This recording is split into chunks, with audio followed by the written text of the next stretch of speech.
Salut, c'est Alain, l'activateur de ton changement et le créateur d'Entreprenez-vous. J'ai trouvé intéressant de partager un livre que j'aime beaucoup. C'est celui d'Anthony Robbins, là, Les 11 lois de la réussite.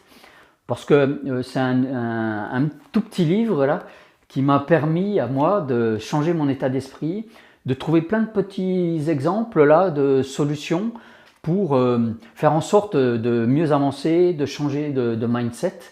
Donc ce que je te propose, c'est d'évoquer avec toi rapidement les lois, et si tu veux avoir plus de détails, lis ce livre. En fait, la première leçon est que l'on peut tous renverser toute situation. Nous avons tous le pouvoir d'agir sur notre vie, et pour cela, il suffit de modifier ta perception des choses, ta façon d'agir. Car ce qui compte finalement, ce n'est pas ce qui s'est passé, c'est pas ce qui s'est passé avant, mais c'est ce qui se passe aujourd'hui. C'est David Lefrançois qui dit que le passé est une référence, pas une résidence. Donc pour initier ton futur, il te suffit juste de passer à l'action. Et si tu n'y arrives pas, tu peux utiliser le décompte magique là, que j'ai expliqué dans une vidéo précédente. Je te remets le lien là, rapidement, juste quelque part par là ou dans la description sous cette vidéo là. En fait, c'est la peur et le défaitisme qui te bloquent dans tes actions. Donc c'est comme le dit le slogan de Nike, Just do it. Et pourquoi on ne le fait pas? C'est parce qu'on a peur. En fait, c'est le deuxième point qui est dans le livre, c'est qu'il faut prendre conscience qu'il n'y a pas d'échec. L'échec n'existe pas. Tu peux toujours tirer finalement des leçons de tes erreurs, ou comme le dit Goldman dans sa chanson là, de tes actes manqués, afin d'en profiter pour après, pour le futur. Rien n'est définitif. Donc, même si tu es bloqué aujourd'hui, même si tu t'es planté, tu profiteras de cette leçon à l'avenir. Ce qu'il faut juste comprendre, c'est que pour continuer à avancer, il faut apprendre à décider. C'est la leçon numéro 3. Alors certes, bien sûr, il n'est pas toujours possible de tout maîtriser, c'est vrai. Mais il est possible d'exercer le contrôle sur ce que tu penses, sur ce que tu crois, sur ce que tu ressens, sur tes réactions. Alors oui, bien sûr, il faut faire des choix, et en plus, il faut en faire sans arrêt. Mais comme le dit Robbins, ce sont nos décisions et non pas les circonstances qui influent notre destin. Ce qui veut dire que, et c'est la leçon numéro 4, là, que pour rendre concrètes tes décisions, tu dois bâtir tes propres croyances. Car la force qui contrôle tes décisions, qui influe tes pensées, qui génère tes sentiments et finalement qui régit tes actes, ce sont en fait cette force, ce sont tes croyances. Tu veux agir différemment, tu veux infléchir le changement, eh bien fais en sorte de changer ta façon de penser. Ça va te permettre juste de poser de nouvelles possibilités, le nouveau champ des possibles.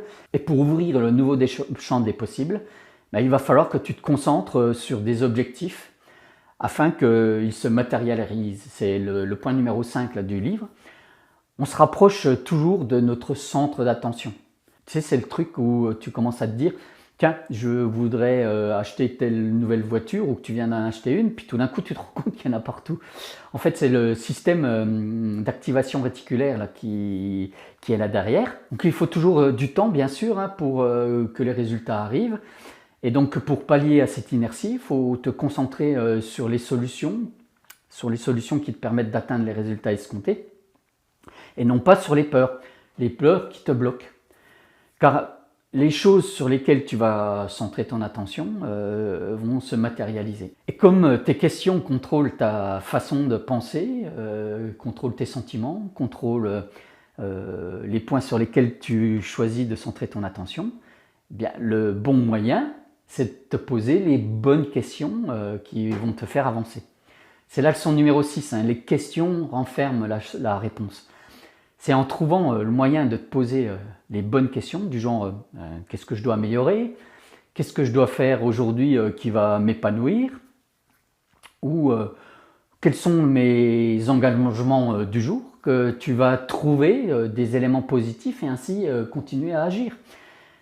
Et comme cela n'est pas toujours facile de le faire seul, bien sûr, entoure-toi des bonnes personnes. Ça, c'est ce que je dis régulièrement. Il Il faut s'entourer des personnes qui nous tirent vers le haut. Et des fois, il y a des choses qui sont comme le nez au milieu des figures, là, qu'on ne voit plus, qu'on ne voit pas. Et c'est d'ailleurs la leçon numéro 7 là, du petit livre, c'est il faut découvrir tes ressources cachées. Nous avons tous tendance à occulter déjà les choses que l'on sait faire naturellement, mais surtout, on ne fait pas attention à nos propres comportements. On ne fait plus attention à ce que l'on fait, comment on se comporte physiquement ou émotionnellement. Toutes nos émotions là, sont créées par le mouvement. Et pour garder la bonne énergie chaque jour, il faut être attentif à ta posture, à ta façon de bouger. C'est ce que explique très bien finalement Robbins, bien sûr, en tant que spécialiste de la PNL. Il se focalise bien sûr sur le comportement non verbal. Et donc c'est ce qu'il explique bien sûr dans ce petit livre comme dans tous ses livres. Ton corps va porter ta confiance en toi et va te permettre de faire tout ce que tu as à faire, quoi. D'ailleurs, tout comme les mots que tu utilises, la partie verbale est importante aussi, c'est le point numéro 8. Utilise le vocabulaire du succès. J'en ai déjà parlé dans plusieurs vidéos, mais les mots que tu utilises dans ton monologue intérieur, voire même que tu utilises quand tu t'exprimes avec une autre personne, donc ces mots, bien sûr, contrôlent ta façon de penser. Ces mots déterminent tes sentiments et tes actes. C'est donc en changeant de vocabulaire, en remplaçant par exemple les mots négatifs, que tu vas changer d'état d'esprit. Au lieu de dire c'est pas mal, ou au lieu de dire quand on te pose la question comment tu vas, dire ouais pas mal, fais en sorte d'utiliser quelque chose de plus positif, parce que ton cerveau de toute façon il entend mal. Donc à la place, dis waouh, c'est super ce que tu viens de faire, ou oui, je vais excellemment bien. Et en plus, si tu es bloqué, tu peux trouver de nouvelles métaphores par rapport à ce que tu lises comme mot. C'est le point numéro 9. Tu sais, c'est quand tu te dis ouais, je suis dans une impasse, je suis au bout du rouleau. Plutôt que de voir la vie comme un combat, comme quelque chose où il faut se forcer, fais en sorte de te dire par exemple que la vie est un jeu. Et pour aboutir à ce que tu veux, il faut savoir, et c'est la leçon numéro 10, là, il faut savoir se fixer des buts pour bâtir l'avenir, des buts qui vont te permettre de donner une orientation à ta vie. En fait, c'est en formalisant la liste de tes rêves et en utilisant cette liste que tu vas pouvoir te mettre en action, que tu vas finalement transformer et ta vie, et qui va aussi te transformer toi. Ce qu'il faut juste comprendre, c'est que ces objectifs ne sont pas une finalité, parce que le but, c'est pas d'atteindre les objectifs, mais ce qui est important plutôt, c'est de tracer des routes à parcourir pour décider où tu veux aller et ainsi agir en faisant, on va dire, des efforts constants, des efforts continus. C'est ce qu'on appelle les fameux petits pas, hein.